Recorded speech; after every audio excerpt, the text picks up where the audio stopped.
안녕하세요. 단목입니다. 오늘은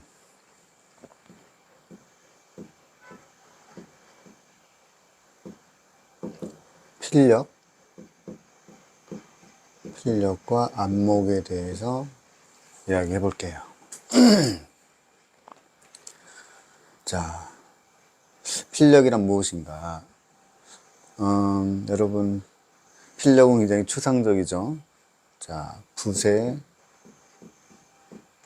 부필, 힘력. 이걸 해석을 하면 붓을 장악하는 힘. 붓을 장악하는 힘이에요. 굉장히 추상적이어서 어느 작가가 캘리그라피 작가든 서예 작가든 그림 작가든 붓을 얼마나 장악을 잘 하는지 그런 거에 대한 물음이에요. 언제쯤 필력이 좋아질까 늘 고민을 하면서 글씨를 쓰고 붓을 잡고 공부를 지속을 합니다. 사실 필력은 끝이 없어요. 어느 순간 열심히 연습을 하다 보면 붓이 깨우쳐지고 그 다음에 어느 날 글씨가 잘 써지고 그러면서 단계별로 이렇게 성장을 해요. 마치 계단형처럼. 그런데 우리가 이 지점, 이런 지점이 굉장히 힘들어요. 왜냐면 내가 공부를 하고 있는데 마치 늘지 않는 느낌? 하지만 주변 사람들은 알아요. 주변 사람들은 저 친구가 굉장히 달라지는구나 느낄 수 있어. 근데 본인은 정말 본인은 잘 모르죠. 근데 그것을 어느 순간 지속해서 계속 공부하다 보면 어느 날 한 단계 올라가 있어요. 그래서 필력이란 굉장히 힘들긴 하지만 굉장히 또 깨우침, 어느 순간 한 번의 깨우침으로 큰 성장도 하게 됩니다. 그러면은 필력을 어떻게 하면 필력을 올릴 수 있을까요? 자, 그 물음에는 반드시 조건이 필요해요. 바로 이 붓을, 자, 붓이죠. 이 붓을 반드시 기필해야 합니다. 기필이 우선되는 조건이 필요하고, 자, 기필이란 무엇이냐? 붓을 잡고 똑바로 세우는 일이에요. 붓을 세우는 일. 우리가 붓을 잡는 방법은 엄지와 검지 이렇게 잡고 이렇게 이 중지, 약지, 새끼는 받쳐주는 형태로 이렇게 잡는 것을 우리가 단구법이라고 그래요. 단구법은 짧을 단자예요. 이 검지 하나와 엄지를 가지고 하는 거 단구법이고, 자, 두 개를 얹어서 하는 거는 쌍구법. 이렇게 잡고 하는 것은 오지법. 그리고 이렇게 잡는 거는 악관법이에요. 우리가 이렇게 붓을 잡고 반드시 세워서 글씨를 쓰거나 그림을 그려야 됩니다. 우리가 이렇게 눕혀가지고 이렇게 예쁘게 난초를 치거나 이러면 안 되고 반드시 기필해서 난초 치고 글씨도 기필해서 써야 되고 해야 됩니다. 그리고 붓을 잡을 때는 항상 제 생각에는 이 붓을 중간쯤에 잡아야 됩니다. 그래서 기필이 우선이 돼야 돼요. 자, 기는 바로 직필이라고 이야기하기도 하고 직필. 자, 이거는 고들직자예요. 그래서 일어날 기, 붓을 일으켜 세운다. 자, 붓을 일으켜 세워야 하지만 중봉으로 글씨를 쓸 수 있어요. 중봉으로. 그래서 이 중봉 두 번째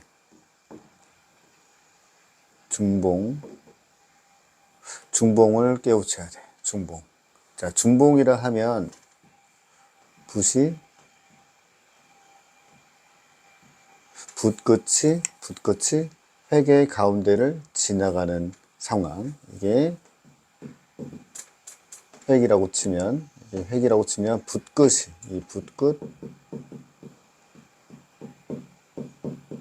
붓끝이 획의 가운데를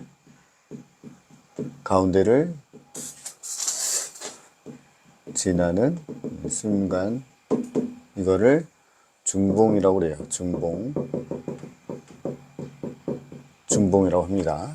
자, 늘 중봉으로 글씨를 쓰고 그림을 그려야 돼요. 그래서 이 중봉을 깨우쳐야 되고, 이 중봉을 늘 익숙하게 함으로 해서 기필이 이루어지는 거죠. 그러니까 단순히 우리가 붓을 세워서 그냥 쓰는 게 아니라 늘 중심에 우리가 붓끝이 회계 가운데를 지나가는 그 순간을 느끼고 맛을 봐야 됩니다. 자, 그래서 이 붓을 이렇게 기필 해서 중봉으로 쓰고 그리고 하는 그러한 바탕에는 우리가 팔을 이렇게 쓰는 게 아니라 이렇게 해야 됩니다. 그러면 이것을 현안법이라고 해요. 현안법. 자, 현안법은 근육 완자예요. 현완. 그래서 현안법은 우리가 팔을 이렇게 당기거나 이렇게 늘리거나 이렇게 당겼을 때는 이렇게 쓰고, 이게 팔이 벌려질 때는 이렇게 나가는 거죠.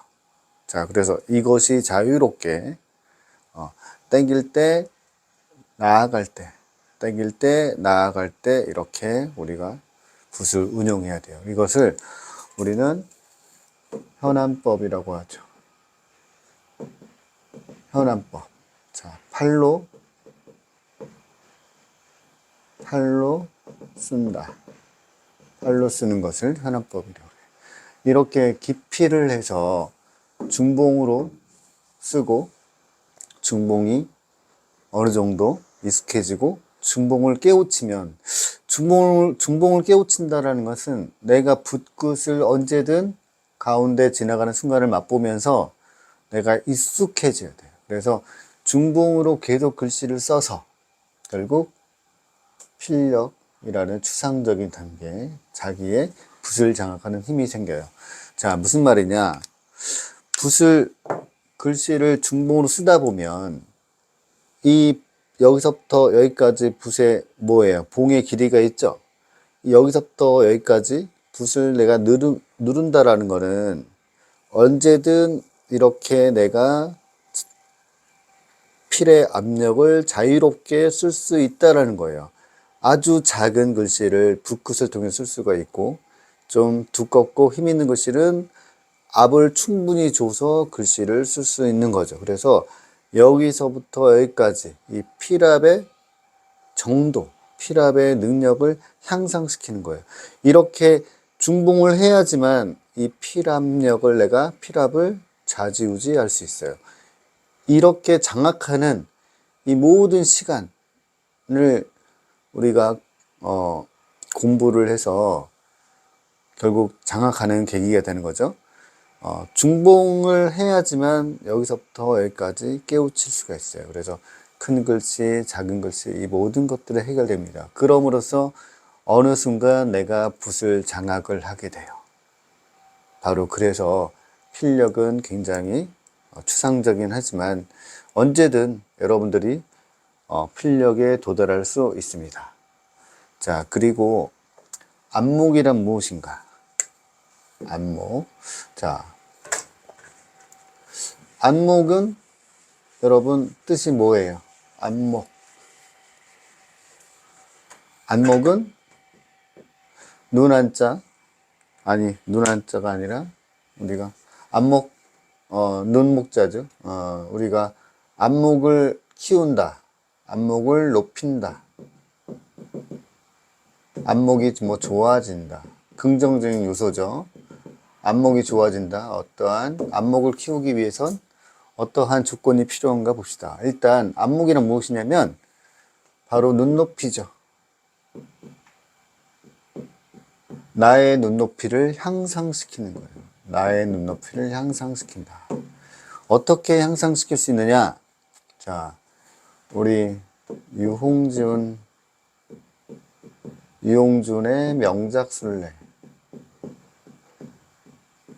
명작술래라는 책에 보면 유홍준 선생님 아시죠? 나의 문화유산 답사기. 유홍준의 명작술래 뒷면, 뒷표지에 써져 있어요. 안목. 안목이란 무엇인가? 안목을 키우기 위해서 어떤 노력이 필요한 것인가? 바로 이렇게 써져 있습니다. 좋은 사람들과 좋은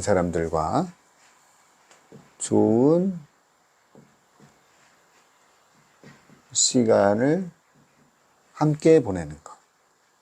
좋은 사람들과 좋은 시간을 함께 보내는 것. 이런 것이 바로 안목을 키우는 조건입니다. 여기서 말하는 좋은 사람이란 무엇이냐? 우리들에게 바로 긍정적인 영향을 미치는 동료들, 선생님들, 후배들 다 포함이 돼요.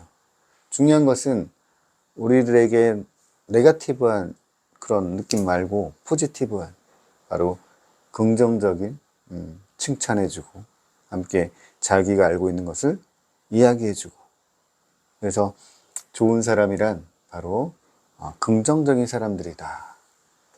이 긍정적인 사람들과 함께 시간을 보내고 또 좋은 행사, 좋은 시간 같은 경우는 좋은 행사, 어떤 좋은 교육, 수업 받는 거, 단목과 함께 수업 받는 것도 좋은 시간을 함께 보내는 거예요.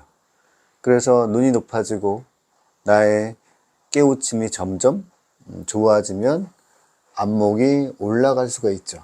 바로 이러한 기준, 조건을 해야지만 반드시 안목이 올라갑니다. 쉽죠? 안목을 높인다는 것은 우리가 어떤 사람들과 전시장에 함께 전시를 볼 때 어떠한 그림이나 작품을 볼 때 서로 의견을 나누고, 나는 이만큼 아는데 그걸 혼자만 가지고 있지 말고 옆에 함께 관람하시는 동료에게 설명해주고, 아는 것만큼 또 모르면 모르고, 그 옆에 있는 사람은 굉장히 그걸로 인해서 좋은 관람이 되겠죠. 그래서 좋은 사람들과 함께 전시장에 가보는 것도 아주 안목을 높이는 일이에요. 그러면은 필력과 안목에 대해서 알아봤는데 이 필력과 안목이 어떤 관계를 가지고 있나, 상호 어떤 관계를 가지고 있나 보도록 합시다.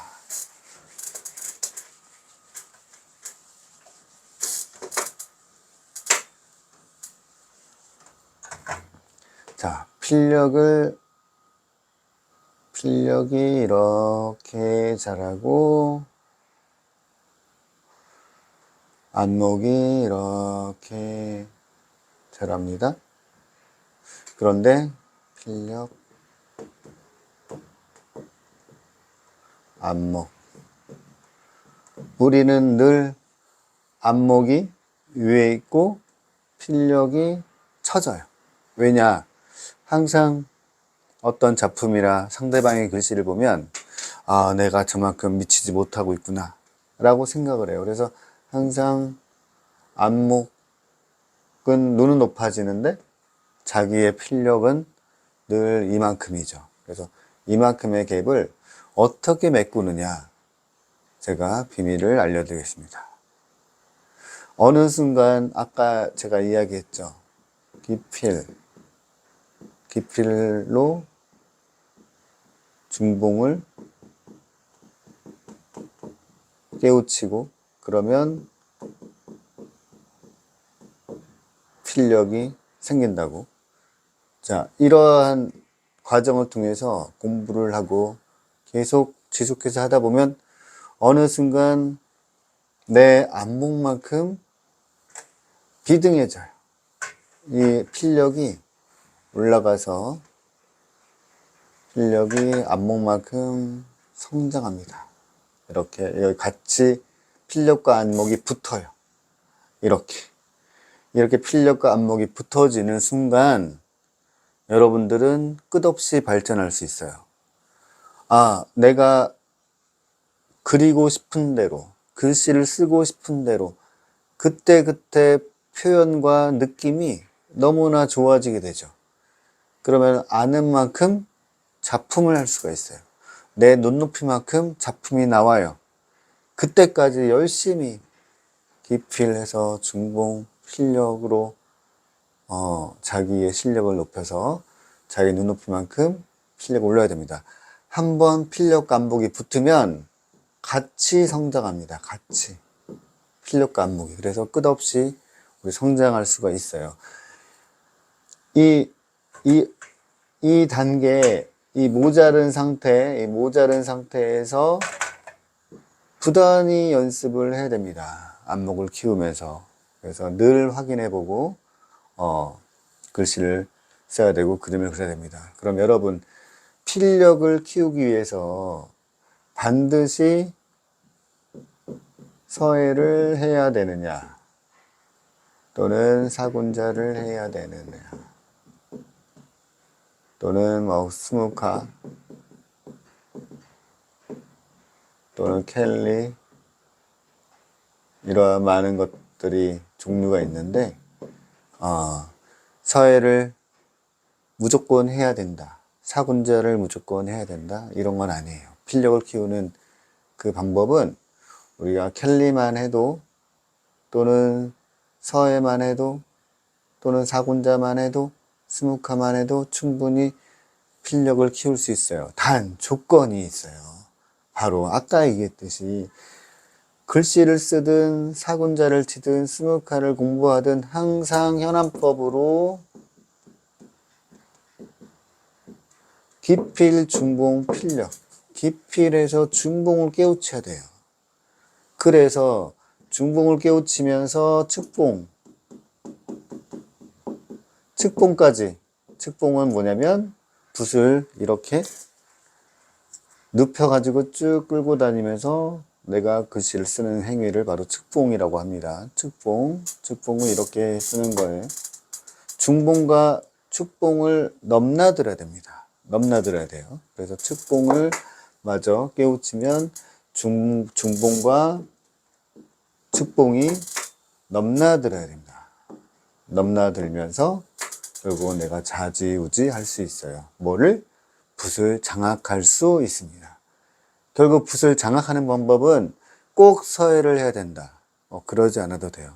우리가 캘리그라피만 해도 캘리그라피를 오랫동안 캘리그라피 많은 작가들 중에 꼭 서예를 사사받지 않더라도 스스로 깨우치고 중봉을 유지해서 글씨를 너무나 뛰어난 필력으로 어느 정도 단계까지 올라간 사람 굉장히 많이 봤어요. 그러니까 이렇게 꼭 선생님 필력을 올리려면 꼭 서예를 해야 되나요? 꼭 그런 건 아닙니다. 서예를 하든 안 하든 물론 공부는 되겠죠. 서예를 공부하면서 붓을 어떻게 운필하느냐 이런 것들에 대한 근본적인 물음에 답을 얻을 수 있겠지만 꼭 그것이 정답은 아닙니다. 결국 끊임없이 자기 스스로 왜 붓은